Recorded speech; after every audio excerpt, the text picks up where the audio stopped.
আর রসুলের আল্লাহ পাক 4 বার ছিনা চাক করেছিল, জানা আছে কি? কেন আসলে আপনি দেখলাম এখানে দেখে ওয়াজ করে দেখছি, আপনি জানেন না অনেক কিছু। যাও, রসুল পাক সাহেবের 4 বার ছিনা চাক করা হয়েছিল, কোন নবীর করা হয়নি।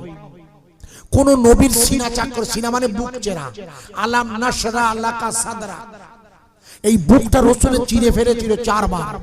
প্রত্যেকবার চিরে ফেলে বাম স্তনে দুধের নিচ থেকে কলপটা বার করে জমজমের পানি দিয়ে ধুয়েছিল।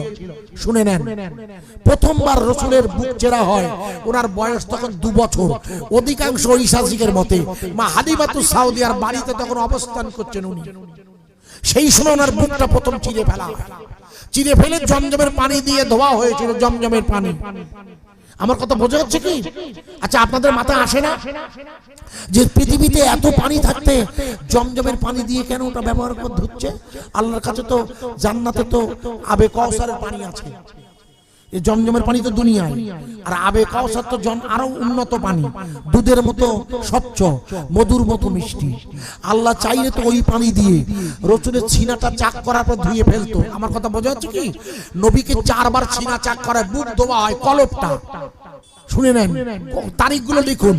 যখন ওনার বয়স 2 বছর একবার, 10 বছরে একবার, আর 40 বছর যে রাতে উনি নবী হবেন, যে রাতে উনি নবী হবেন, গারে হিরায় কোরআন নাযিল হবে, ইকরা বিসমি রাব্বিকাল্লাযী খলাক, ওই রাতে আল্লাহর নবীকে 3য়বার বুক চেরা হয়। আর 4র্থবার রসুলের বয়স তখন 51 পেরিয়ে 52, উনি যখন উর্ধ্ব জগতে যাবেন আল্লাহর সাথে দেখা করতে, জিবরিল আমিন আর মিকাইল আমিন এসে ওনাকে কাবায় শুইয়ে দিয়ে ওনার বুকটা চিরে ফেলে কলপটা বার করে জমজমের পানি দিয়ে পরিষ্কার করেছিল। রসুলের কি কোনো গুনাহ ছিল? না, কোনো গুনাহ নেই। তাহলে ওটা পরিষ্কার করছে কেন? আসলে রসুলের ভালো করে বুঝবেন, আসলে রসুল হচ্ছে পূর্ণ নূর। রসুল কি মুখস্থ করেন? নূরে মুজাসসাম। এটা আমাদের আকায়ে, খবরদার। রসুলের শরীরে পানি, মাটি, আগুন, হাওয়া যাই থাক, সবটাই নূর হয়ে গেছে। জোরে বলবেন না সুবহানাল্লাহ? এই জন্য অন্য কোন নবীর ক্ষেত্রে আল্লাহ সিনা চাক করেননি, রসুলের ক্ষেত্রে করেছিলেন। কেন? কিছু মানবীয় কাঠামোটা যেটা আদম নবীর শরীরে ছিল, সেটা তো ওনার শরীরে এসেছিল। আদম নবীর শরীরের যে স্ট্রাকচারের কাঠামো, সেটা তো পিতা হিসাবে ওনার শরীরে এসছে। বোঝা যাচ্ছে কি?